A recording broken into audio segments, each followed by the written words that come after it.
70 रुपये वाली ये एक लेस हमें आती है तकरीबन 61 रुपये की, और हम इसे 70 का सेल करते हैं, यानी कि एक लेस सेल करके हम इसमें तकरीबन 9 रुपये बच जाते हैं। अब अगर आप एक बिजनेसमैन है या बिजनेसमैन बनना चाहते हैं, यानी कि आपकी एक करियाने की शॉप है या फिर आप कोई भी सेल और परचेज़ का काम करते हैं, तो ये मेरी आज की वीडियो सिर्फ आपके लिए है।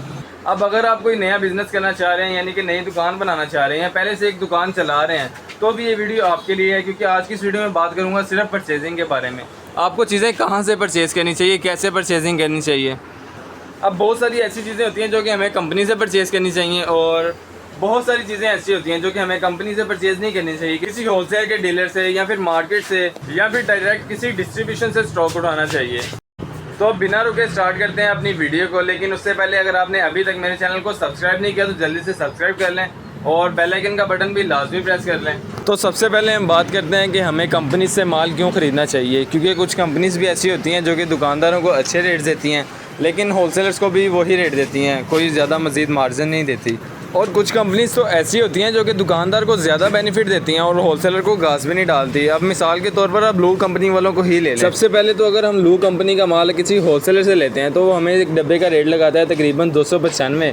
अगर हम उससे ज़्यादा सामान लेते हैं तो ज़्यादा से ज़्यादा भी कम करके 293 रुपये का एक डब्बा लगाएगा, और इसकी सेल हमें आती है 320 रुपये, यानी कि 293 रुपये का हम ख़रीदते हैं और 320 का सेल करते हैं। और वहीं अगर हम यही स्टॉक कंपनी से लें तो कंपनी हमें 287 रुपये का डब्बा लगाती है, 287 का आता है और 320 का सेल होता है, यानी कि हमें इसमें ज़्यादा मार्जिन होता है। और कंपनी हमें ज़्यादा बेनिफिट ये देती है कि हम इनका माल डिस्प्ले करते हैं और फिर ये हमें उसका भी शेल्फ रेंट पे करते हैं, यानी कि इनका माल हम अपनी दुकान पर लगाते हैं, इसका भी हमें शेल्फ रेंट देते हैं। शेल्फ रेंट भी तकरीबन एक महीने का बन जाता है 4000 रुपये हमारा। और जो बड़ी बड़ी दुकानें होती हैं जैसे कि LMT स्टोर्स होते हैं, वो तो तकरीबन 10-15 हज़ार शेल्फ रेंट बना लेते हैं। कंपनी को उन्हें पे करना पड़ता है, 10 से 15 हज़ार भी पे करती है कंपनी, लेकिन होलसेलर के लिए ये सहूलत बिल्कुल भी नहीं है। अब कुछ चीज़ें ऐसी भी होती हैं जो कि हमें सिर्फ होलसेलर ही सस्ती दे सकता है, जबकि कंपनी बहुत महंगी देती है। इधर हम मिसाल लेंगे लेस की, क्योंकि एक होलसेलर जो होता है बहुत ज़्यादा लेस का स्टॉक लेता है। अब जब एक होलसेलर तकरीबन लाखों में माल लेगा तो कंपनी को उसे लेस देनी पड़ेगी। अब होलसेलर को कंपनी से ज़्यादा माल लेना पड़ता है तो उसे सेल भी तो ज़्यादा करना पड़ेगा, इसलिए वो दुकानों पर जाकर उन्हें लेस देते हैं, कंपनी से ज़्यादा लेस देते हैं।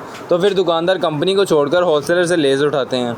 लेकिन अगर हम किसी होलसेलर से स्टॉक उठाते हैं तो वो हमारी दुकान में आकर डिस्प्ले नहीं करता, जबकि कंपनी हमारी दुकान पर डिस्प्ले भी करती है और रिप्लेस भी करती है। हमें डिस्ट्रीब्यूशन से कब माल उठाना चाहिए और डिस्ट्रीब्यूशन होती क्या है। डिस्ट्रीब्यूशन एक ऐसा प्लेटफॉर्म है जहां कंपनी डायरेक्ट अपना माल देती है। डिस्ट्रीब्यूशन को अब कंपनी से माल आता है और डिस्ट्रीब्यूटर फिर आगे देता है होलसेलर को, और फिर होलसेलर आगे दुकानों पर सप्लाई करता है। और अगर आप दुकानदार, होलसेलर और डिस्ट्रीब्यूशन के दरमियान में से होलसेलर को कट कर दें, अगर आप डायरेक्ट डिस्ट्रीब्यूटर से माल उठाएं तो आपको माल ज़्यादा सस्ता पड़ेगा।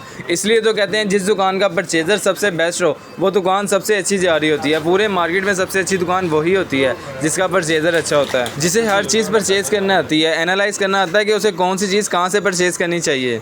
क्योंकि जब आपकी परचेजिंग बेहतर होगी तो आपकी सेल ऑटोमेटिकली बेहतर हो जाएगी, क्योंकि जब आप बाकी दुकानों से अच्छा रेट देंगे अपने कस्टमर को तो जाहिर बात है कि सारे कस्टमर्स आपके पास ही आएंगे, बाकी दुकानों पर क्यों जाएंगे वो। अब इससे आपकी दुकान के प्रॉफिट मार्जिन में भी इजाफा होगा। अब अगर आपको मेरी आज की ये वीडियो अच्छी लगी है तो अभी मेरे चैनल को सब्सक्राइब कर दें और कमेंट्स में मुझे बताएं कि मेरी ये वीडियो कैसी है। और अगर आप मज़ीद कुछ जानना चाहते हैं करियाने की दुकान के बारे में तो मुझे कमेंट करें, मैं आपका रिप्लाई ज़रूर करूँगा और हो सके तो लॉन्ग वीडियो भी बनाऊँगा।